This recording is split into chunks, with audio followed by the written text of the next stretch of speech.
Hi, everyone. This is Rob Doggett from the International Yeats Society and the State University of New York at Geneseo. We're doing one more installment of our Yeats conversations. I'm here with Lucy Collins. How are you, Lucy? Good to see you. Great to be here. And Lucy, you're, of course, Associate Dean and Professor at UCD. And I knew your work before we met from all the many anthologies you've edited, including lots of work on Irish women writers.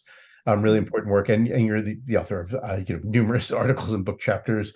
And I also know you as the editor at Irish University Review. Um, and we know each other too from the Yeats Summer School, and you're co-directing again this year. So and we're recording right now. What is this? April of 2023. So you're co-directing coming up this year, and how are things looking for the summer school? Oh, they're looking great. Yeah, I co-direct with Charlie Armstrong, who I know has already participated in this series. So, and it's really great. I find that working together on, putting the program together and working with the Eight Society has been really, really great. And last year, of course, was the first year since COVID. So it was the first year we were sort of back in person for a couple of years. So we were on tenterhooks there, but it was such a great year. So we're hoping for even bigger and better this year, we hope.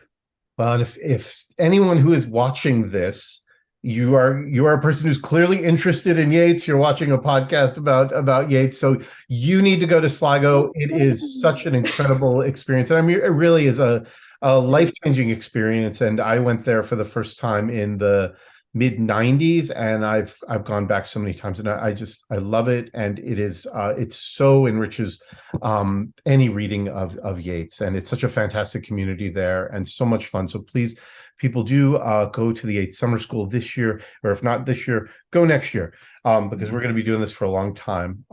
So we are talking about one of Yeats's later poems, the opening poem in The Winding Stair, in memory of Eva Gore Booth and Con Markievicz. Um, let me ask you first, before you read it, Lucy. Why did you choose this particular poem? I put out an email to you and said, "Hey, choose whatever you want," and you came back with this one. So why this particular poem? Well, yeah, I agonized for a while over, I'm very indecisive. So I was like, will I do this? Will I do that? But I guess I probably have a sentimental reason and an intellectual reason. Okay. Um, I think the sentimental reason is I have a memory of as a child being brought by my parents to Lissadell House. Hmm. Um, I suppose I was about 7 or 8 years old. And for some reason, it really stuck in my mind. It was something to do with how imposing the house was, I suppose when you're really small and it's a very unfamiliar environment. Um, and the landscape around it, the situation of the house was, I found really memorable. And so, yeah, I sort of now, of course, I think about ideas of memory. I mean, that's a personal memory. And of course, this is all about memory and how we might think about poets remembering and the purposes of memory. So I think that's interesting. But from another perspective, I have done some work. I mean, you mentioned that I work on women poets, and that's probably the most extensive work that I've done has been on women poets from the revival period, really up to the 60s and 70s. And I became very interested in the work of Eva Gore Booth, who is Hmm. a very fine poet, at her best, and a very interesting poet, very interesting figure. And in common with a lot of people, and we might tease this out a bit when we're talking about the poem, certainly in common with my students, um, there's a feeling that both women are shortchanged Yeah. in this poem. Yeah. And I, as somebody interested in Gore Booth as a writer, I'm Mhm. interested in how she is sort of contained within the poem. And so I was kind of drawn back to it then again and again, I think with that in mind. So I think that's the reason I plumped for it this time. Oh, that's really fascinating, and I'm glad you brought that up, because I just taught this. I'm doing a class that's entirely on Yeats for my undergrads, and I recently taught this poem, and it didn't go especially well. So I'm going to ask you about that in a minute. And I'm going to share my screen now. This is always a bit of an adventure. All right, there we go. Now, where is the poem? Oh my gosh. All right, there we go. Sorry. There's the poem. I'll say a weird. You were talking about sentimental reasons. I'll just really quickly before, as you're getting ready to read it, I had this strange experience where I was on a bus going to Lissadell House, which of course is right outside of near Sligo, and it was when the estate was there was some, I think there was some litigation maybe going on, but there was complications about who was going to own it. And there was a reporter for one of the Irish newspapers, and she was interviewing people. And I had my Yeats book in my hand. I looked like a American tourist there with my Yeats book, all excited to go. And she was asking me how I felt about it and what she thought should happen with this estate. And I talked about it as maybe it was something that would be a place for, if it didn't get sold privately, maybe some kind of museum or place for study. And at the end of the conversation, I said, "Well, what do you think should happen with it?" And she said, she used more colorful language than this, but she said, I don't give a damn what happens to that place." And it was kind of it was a kind of striking thing about, I think, historical memory and the way that these big houses, persist in historical memory in Ireland. And of course, not generalizing from one person, but it was just surprising to me that someone would say, well, I don't really value what this house represents. So it was a different kind of somewhat one of those many moments you have. And one of the great things about, I think, going to Sligo, these many moments when suddenly think like what Yeats represents and what this kind of connection with a particular aristocratic tradition represents might not be valued by lots of people. So an interesting memory for me that I always bring up with my students. But anyway, here's the poem. So if you could go ahead and read it for us. Great. In memory of Eva Gore Booth and Con Markievicz. The light of evening, Lissadell, great windows open to the south, two girls in silk kimonos, both beautiful, one a gazelle. But a raving autumn shears blossom from the summer's wreath. The older is condemned to death, pardoned, drags out lonely years, conspiring among the ignorant. I know not what the younger dreams, some vague utopia, and she seems, when withered old and skeleton gaunt, an image of such politics. Many a time I think to seek one or the other out and speak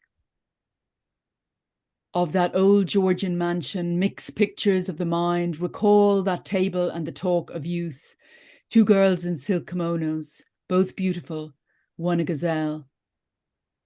Dear shadows, now you know it all the folly of a fight with a common wrong or right. The innocent and the beautiful have no enemy but time. Arise and bid me strike a match, and strike another till time catch. Should the conflagration climb, run till all the sages know. We the great gazebo built, they convicted us of guilt. Bid me strike a match and blow. Thanks, Lucy, and sorry for moving this. Yeah, sorry. I was like, when am I going to move this screen? So sorry about that. There is no good moment, Lovely reading, even with my awkward movement there. So again, the start of this poem, and always Yeats in these transitional moments during the day, where of course in the light of evening, it's just a typical Yeatsian. And Lissadell, and if people know Lissadell at all, again, it's this great house near Sligo with two windows that do open to the south. And so how do you set up the poem usually when you're talking about it or teaching it? Well, usually I actually start with the title because, there's obviously a few things about the title. One is, we know how often Yeats uses the idea and the word memory. We know quite a bit about his commemorative poems, the way he uses family members, historical figures and friends, in that commemorative mode. So, and this also fits in very much, as I think Helen Vender has talked about, the idea of the collective elegy and elegy for more than one person and so on. So it conjures quite a lot in that particular space. But the other thing, of course, that jumps out is the Con Markievicz, the kind of intimacy of that shortened name. So you've got two named figures. Yeats doesn't always name the subjects of his poems in that way. So placing those names in the title, I think, is significant. And even though we might see that contraction to Con as being, to do with the kind of musicality of the title, if you like, I think it also does set up an expectation perhaps of intimacy, which Mhm. then is carried through, as you said, and at the very beginning of that image, the very first image of the poem. The naming of the house, of course, also sets it geographically and sets it, we know how important spaces of dwelling, and particularly those great houses or those monumental spaces, how important they are for Yeats. So this is also kind of fitting in with that particular realm. I think the idea too, just real quick with the intimacy, which I hadn't really, thank you for pointing this out with the title. It's so nice with that shortened Con then moving into the house, that there's a kind of continuation of intimacy here. The speaker as someone who kind of knows this space, and we sort of just move smoothly into this home. But go ahead. Yeah, I was thinking as well about the placement of the poem. We think of it, it's the opening poem of The Winding Stair and other poems, and we think about the last poem of the Tower, and we think about, you're talking about liminal times of day, so that idea of evening, twilight, and you think of All Souls night, and then we were kind of moving backwards into twilight. And it's interesting that we move then, in a sense, from darkness to light, and that's perhaps not the way we expect the poem to start, because if we think of an elegy, or we think of ideas of memory and the ghostly, then the idea that the beginning of the poem is kind of bathed in light, I think, is an unexpected and a very beautiful thing. I think it heightens that sense of the beauty and openness that we get, with the word open, the windows open to the south. So we get that sense also of the vista, that idea of being within the house looking outwards, a bit like I was saying earlier, from that personal memory of the idea of the landscape that surrounds the house and what you can see from the house actually is very interesting as well. And as you say, because Yeats is very much placing himself in that space, I think that's important. I mean, you also have that very beautiful, the L sounds, those liquid sounds of light of evening, licit L, and then the way in which both beautiful, one a gazelle, the rhythm of that and the sound patterns of that, I think, heighten that sense of beauty. There's also the silk kimonos. I think two words that jump out. We'll come to the gazebo later, but kimono and gazebo are quite interesting words to conjure with in terms of that sort of exoticism. We think, of course, of the Gore family as participating in that kind of imperial project, and therefore having those traveling, of course, collecting, so that sense of the materiality of the house and its object, and how this is actually figured in the girl's dress, I think is very significant. It makes it kind of intimate as well. I think that exoticism closely aligned to their body and their beauty as young women, I think, is very arresting, at the beginning, and intended to be so. Sorry, go on, Rob.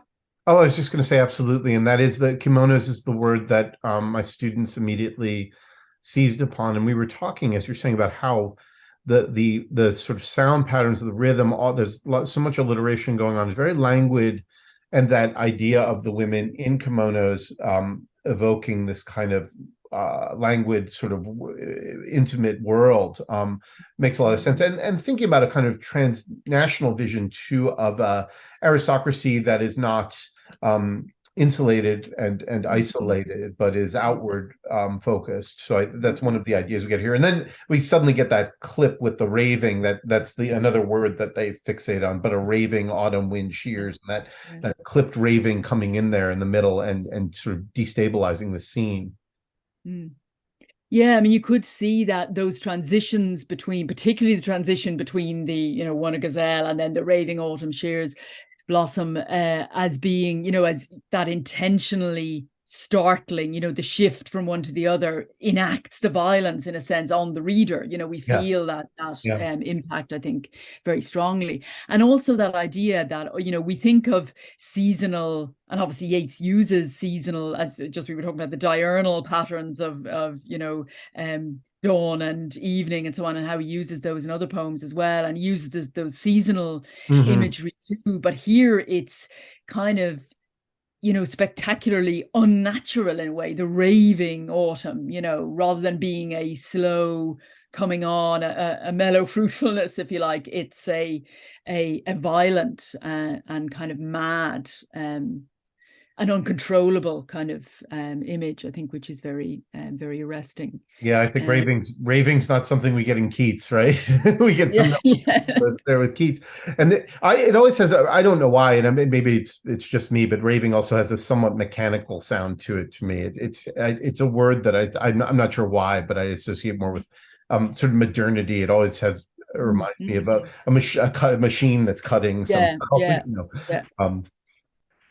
So we go from there. Then the of course the blossom from the summer's wreath, and then if you could just real quickly contextualize a little bit for people who don't know the Eva Gore Booth and Con Markievicz. We get a little bit about their who they were in this next section. Yeah, so we get Con Markievicz first. So the older is condemned to death, which is a reference obviously to her being condemned to death for her involvement in Easter 1916 in the Rising. And then she was pardoned again. So it's factual. It captures it all in a very economical way. Because she was a woman, she was pardoned.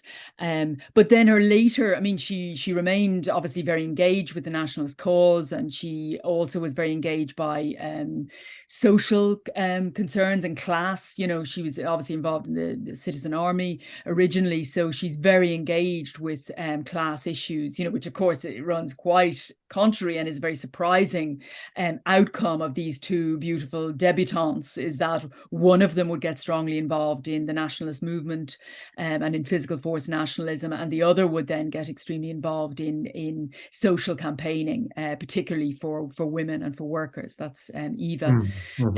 Eva was a poet, as I mentioned earlier, and also very spiritual, very engaged with philosophy and theology, so very much a thinker as well. And so those two, it's interesting how condensed the references to the two women are. First of all, they are separated.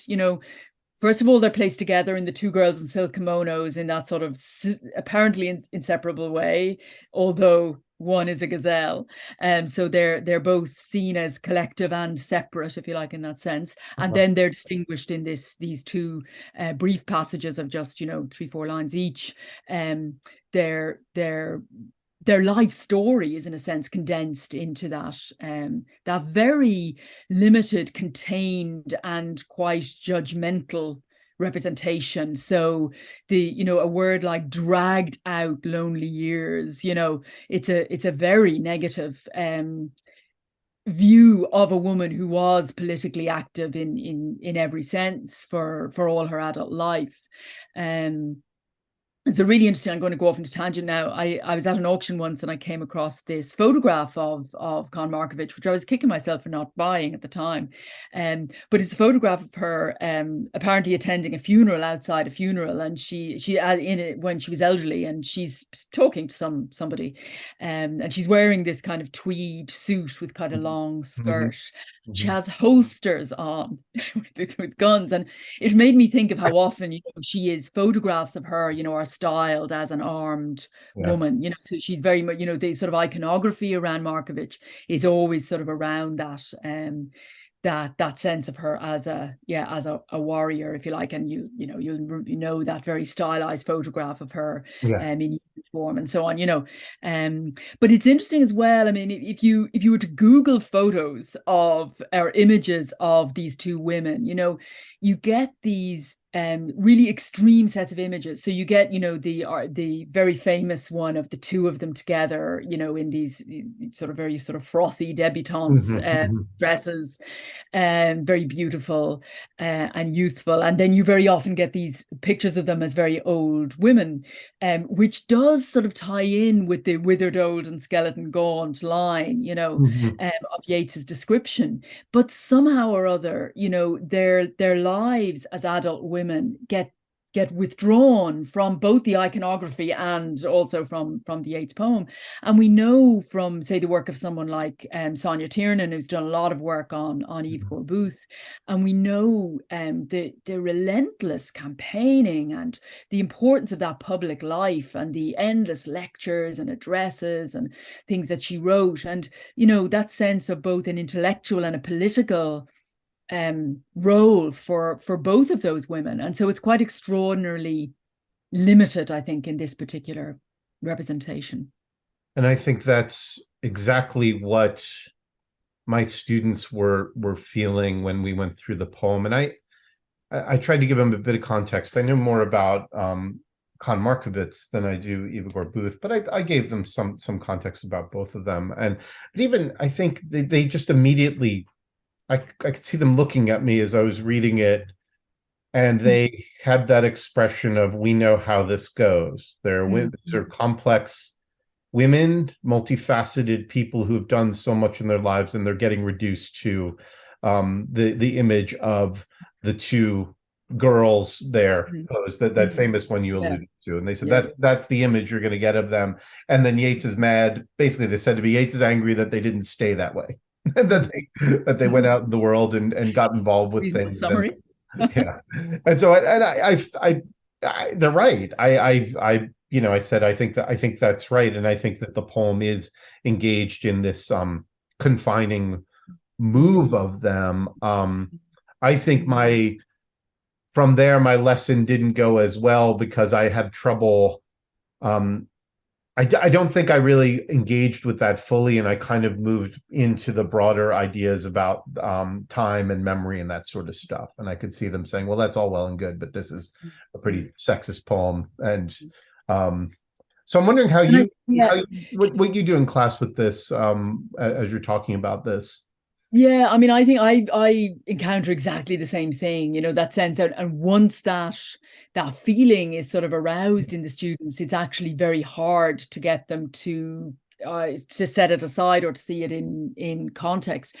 I mean, one of the things I suppose I would talk about a bit is the way in which, across all kinds of figures, both historical family members, men, women, the way in which Yeats uses sometimes that, very specific elements, or like a kind of shorthand to sum up a particular figure, and that it's not confined to women, and it's not confined to, his peers or the people he knew, whatever. It's a strategy, it's a way, it's a thing that he does as part of that kind of that, in some ways, thinking through the choice of what those women mean and why he is choosing to write about them at this moment, because obviously all acts of memorialization or commemoration, say as much about the writer in the present moment as they do about any memory or anything about the individual being remembered. It's very, very often very personal or situational or even politically specific. So I think we have to see that in that context.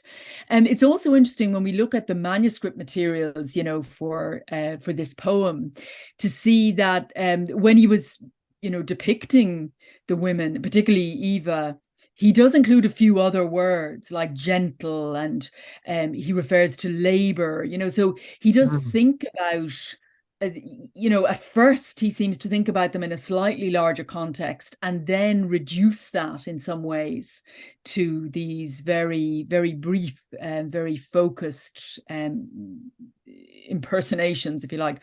But it's interesting that he does the same thing with the house as well, because Those early lines, he when he starts to write about the house and that memory of the house, it's a more situated in a landscape. He has a few references to that larger kind of setting, and those are then removed. So Mhm. I think we can see the reduction, if you want to call it, of the women as participating in that larger sense of what he's doing in the poem, which is this kind of refinement, this kind of streamlining of those impressions, I Mhm. think. So Mhm. I would see it as very much about that artistic effect, really, rather than a narrow-mindedness on Yeats's part.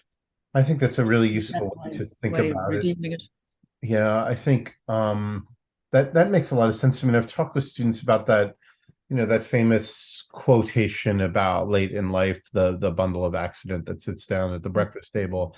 And she Mm. says something like there always has to be this phantasmagoria. And I always talk to them about what does this phantasmagoria mean? But part of it is the way in which all of the people in his lives become part of this sort of vision. And they are necessarily then reduced because of the role they need to play within this phantasmagoria, though it's not always the same. But it is an effect. I mean, it's an aesthetic move. I think that makes a lot of sense to me, rather than a kind of expression of narrow-mindedness. And I mean that I think that's I, I mean I think that's right in terms of reading the poem. Also think it's right in terms of just reading Yeats's correspondence with lots of people, and Mhm. he's just a different he's not narrow-minded. I mean, he can be, but he's not narrow-minded in this way, in the way it seems to be expressed here. So I think considering it as a sort of aesthetic makes sense. Not excusing it, but sort of understanding it. Yeah, contextualizing it. It's a Yeah. bit like the way, when specific historical figures or living figures are situated on the great wheel, that Mm, sense that they exemplify particular characteristics. So at that, it's a similar thing. It's like you have to choose a moment in that person's life, a particular incarnation of personality, if you like, and identify them in that way. And that, in a sense, does exclude other possibilities. It excludes mhm, other mhm, manifestations of self in mhm, different contexts or whatever.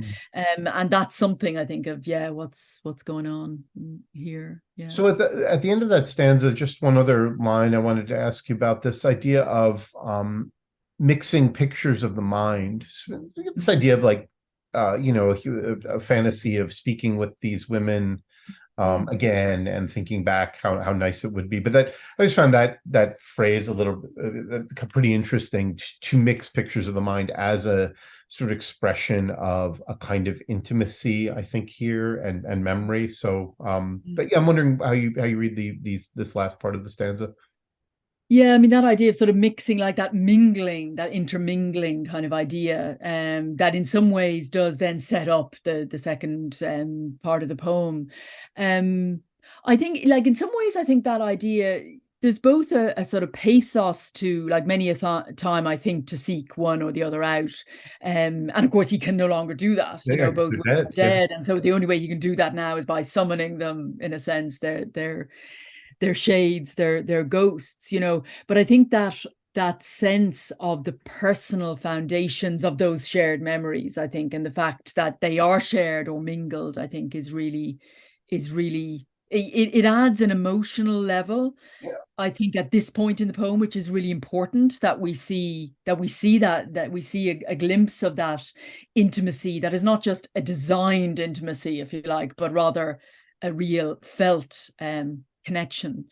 The idea of the pictures in the mind, I was thinking that about what I was saying a minute ago about the reduction of that picture of Lissadell Yeah. into these Yeah. few small images, so that in a way it is reduced to this, like a single image in a sense. And the way in which that whole connection, that life, those memories, that phase in Yeats's life could be like, those memories could yield endless ideas, anecdotes, pictures, but instead they're really condensed into this strongly image-based memory. And I think that resonates with the word picture. I think that it is a very Mm, strong, mm. very imagistic, if you like, in that way.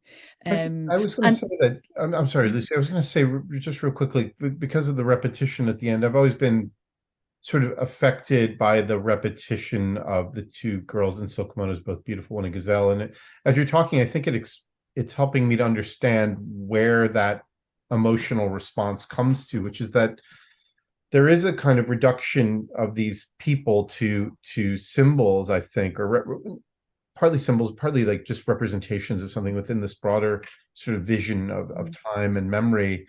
But then there are these hints of a kind of immensity, as you're saying. You could have written so much more, and there's so many other memories that go so far beyond this confinement. So it's sort of organizing and structuring, but then pointing to the fullness of their lives beyond it in that little reference to the mixing of pictures of the mind. And so suggesting this kind of movement between what art is doing to like fix memory, but also to evoke what is not in the poem, that the humans are so much more. And I think maybe that's why I feel that line powerfully. But go ahead, Yeah, Lori. in that sense, yeah, just that sense of like, on the one hand, the poem is gesturing towards that openness, you know, that sense of the multi-layered acts of memory and significance, and what is carried by the poet or Yeah, any individual yeah, through their life, and how meaning is made in that yeah. way. But yet, ultimately, it can be reduced. Like the poem sort of enacts that Right, right, that right, right. selecting, that Yeah, refinement, you yeah, know. yeah. But I think, was it Thomas Parkinson that said that the you know, that picked out a tonal difference, you know, and this idea that there is this kind of sadness or regret that in the repetition, that there's a tonal shift in that repetition, you know, which I Mhm. think is interesting, you know, that idea that the elegiac perhaps is reinforced by that repetition, you know, That repetition. makes sense to me too. Yeah. Yeah, yeah. So we have the second stanza here, which is really, I think, gorgeous and different. Starting with the dear shadows, which I'm assuming the shadows are the women. Two Um, women. Yeah, yeah. yeah. Yeah, so that direct address. So you know, he goes from imagining to calling them into being, if you like, through Mhm, his own mhm, imaginative power, to then directly addressing them. So in a way, he's fulfilling his wish of earlier, you know, saying, if I could speak to them. And now he is speaking mhm, to them, but mhm, obviously on the mhm, other side of the grave. mhm, There's obviously that sense in that now you know it all the folly of a fight with a common wrong or right. So that idea that in death, the things that can only be glimpsed or partially known or understood by all of us as living beings, can now be fully understood, you know, mhm, by mhm, dead. And mhm. so it's interesting that if he has identified their lives as somehow limited, or even, you know, as my students would feel, sort of he's judging them to be spoiled by their kind of political and public involvement. Uh-huh. Here he is opening them out, opening it out again. You know, he is giving them the benefit of all knowledge, of, you know, of absolute knowledge of everything. You know, Mhm, it's a quite mhm, an extraordinary kind of gift, if you like. mhm, But as in other parts of the poem, like there's this sense of sort of giving with one hand and taking away with the other. So, you know, it's interesting that the folly of a fight, like the alliteration of that line, you know, that sense of, you know, that we get so much in late Yeats, that, you know, that all these struggles, all this, whether it's you know, the struggle for national independence, or whether it's a struggle for, you know, to right social wrongs, or whatever the struggle is, that it's folly, you know, it's mhm, foolish, it's mhm, for nothing, you know. um which again is, yeah, is it's difficult, that is the thing, that is the line, I think, that comes through very strongly because of its alliterative power. And also the word common, you mhm, know, that word that is so problematic for Yeats, you know, or for us reading Yeats perhaps, you know.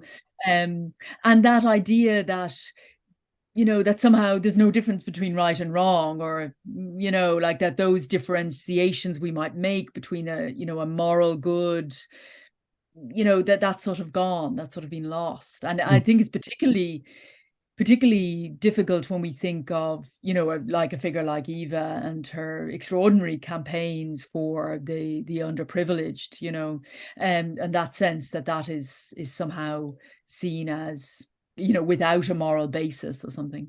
I Yeah, think exactly. And that was when I highlighted that word during our conversation with students. And that's when I went into a little bit more about some of the work that both of them had been doing. And I said, do you find this common? And these are some of the very concerns my students have. I mean, not necessarily the Irish, of course, not Irish politics, but very much concerned with the social justice kind of movements that they were interested in. And they bristled at the idea of common there, and of course, rightly so. And that sort of grand understanding also, as you're saying, he gives with one hand. They have this tremendous knowledge, but then the knowledge is like all that they've done has been, is yeah, yeah. ethically equivalent, and it's not. I think.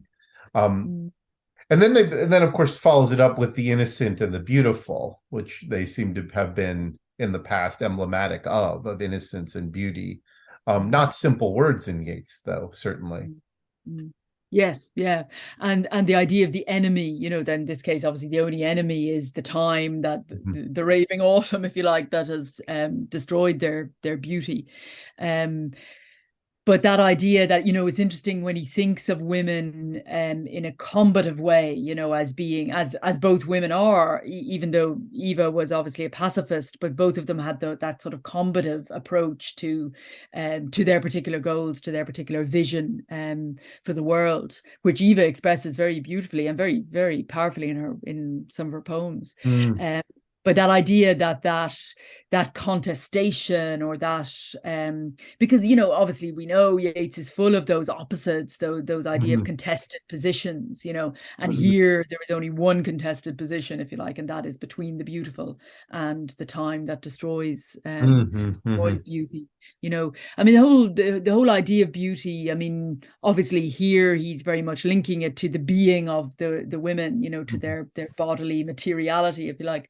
But it's interesting also, I think, if we want to get ourselves off the hook of the negative reading, perhaps, to think about how in the crafting of the poem, and it's particularly strong, I think, when you look at the manuscript materials and you look at how the poem evolves and towards, it's not the most perfect of Yeats's poems, but it still has an extraordinary, formal care to its putting together, and that sense of beauty being created Mhm. through art, and that's always, because obviously with Yeats, any form of beauty is always seen in that Right. relationship to the beauty Mhm. that he himself can create in words. So Mhm. I think we're balancing those things. I know, and again, that concern, that has been there from the start about, what happens to art over time, Mhm. the ideas of things, that what lasts and what is wiped away, always those concerns. Um we then have, of course, the image of the striking of the match, and of course fire and flames, come up quite a bit in Yeats, but particularly in the Winding Stair, in that volume. I think there's quite a lot of that, of the consuming fire, sort of Mhm. at Mhm. this phase of Yeats's career. So, that's again, a very eye-catching imagery. And it's interesting as well that there's been a bit of discussion by critics about the extent to which this poem, the way in which we think about how Yeats moderates. And I think this came up in your conversation with Charlie as well, about moderating the more conversational form of language, Mhm. the more direct, Mhm. uh, a kind of a syntax that very much mimics the use of the voice in a natural way, and then the heightened Mhm. Mhm. language, the much more poetic language, or the heightened use of imagery. And we see that working, I think, in this poem as well. And it's interesting, I think, how there is a slight tightening of, if we look at even the way rhymes work at the beginning of the poem, and as it moves towards this second section or second stanza, we see a sort of a tightening, a more determined or Mhm. certain Mhm. thing emerging, which is Mhm. interesting, as he moves from the more suggestive, impressionistic idea of the memory, and then moves towards, the message in some ways, Mhm. Mhm. and that presents itself as more of an argument, I suppose. And the Just in pace, terms. the pace picks up a bit with this, Yes. and Yeah. we feel like we're moving towards this grand, Mm. grand kind of state, or into this grand Yes. statement after the languidness of the early sections. Yeah. Um, Yeah. Yeah, I think that languid is the perfect word for that. Yeah, for the how the youthful women are invoked. The issue of the match, the striking of the match, and this sort of, this again, this strange, almost the magnetism of a kind of destructiveness, which we get also with the raving autumn, but here there's this sense of a willed destruction of time, so in other words, a way of bringing you back to the past through the destruction of the intervening time. But the interesting thing, the I and the we and the addressing, I think, is very interesting at this point, because, and when he gets to those lines of, we the great gazebo built, they convicted us of guilt, bid be strike a match and blow.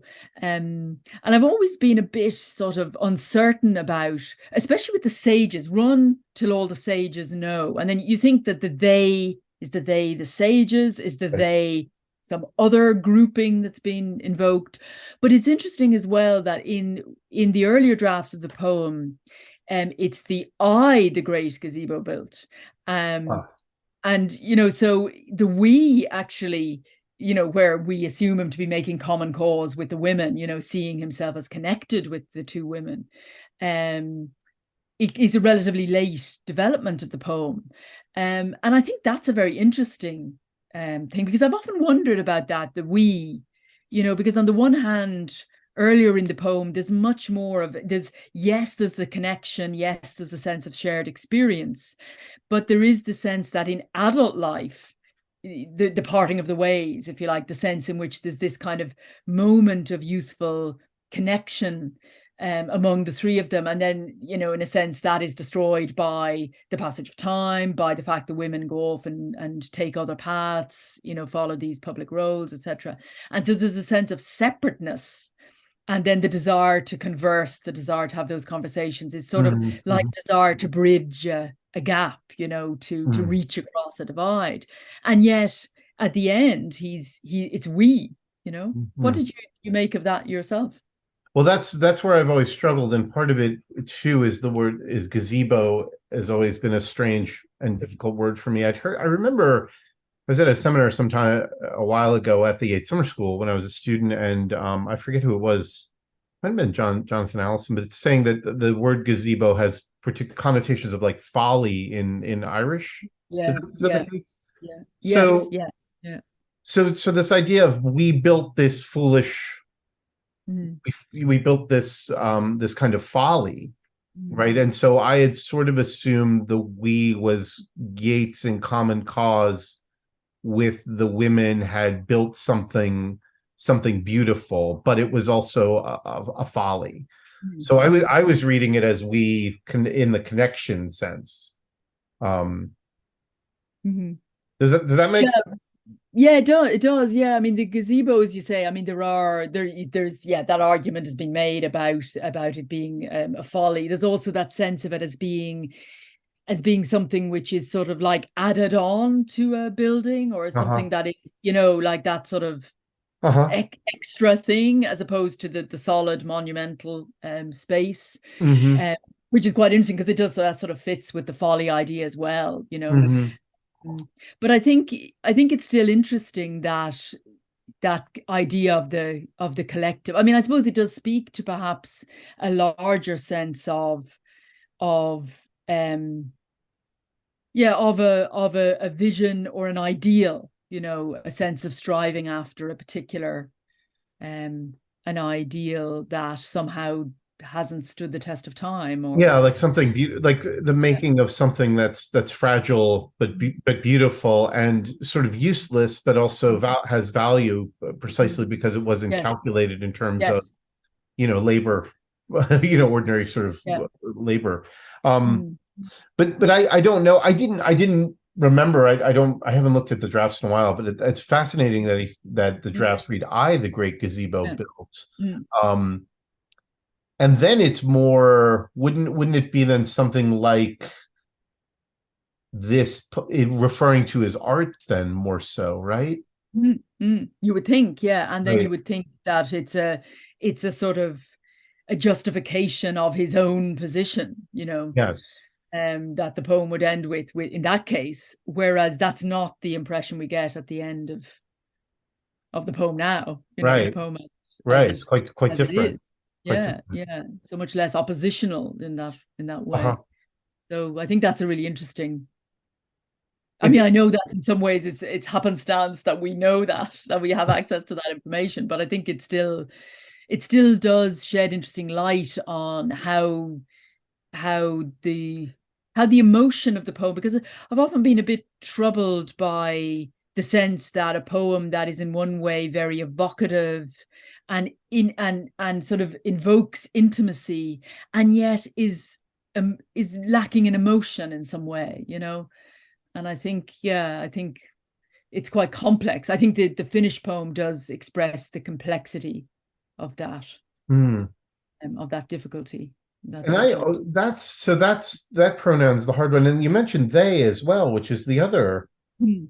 And that's where I've really struggled, honestly, is they convicted us of guilt. And they grammatically, as you're saying, you go back to the sages, but are they That the doesn't same? quite make sense either. Doesn't Yeah, work. yeah, But yeah. they Yeah.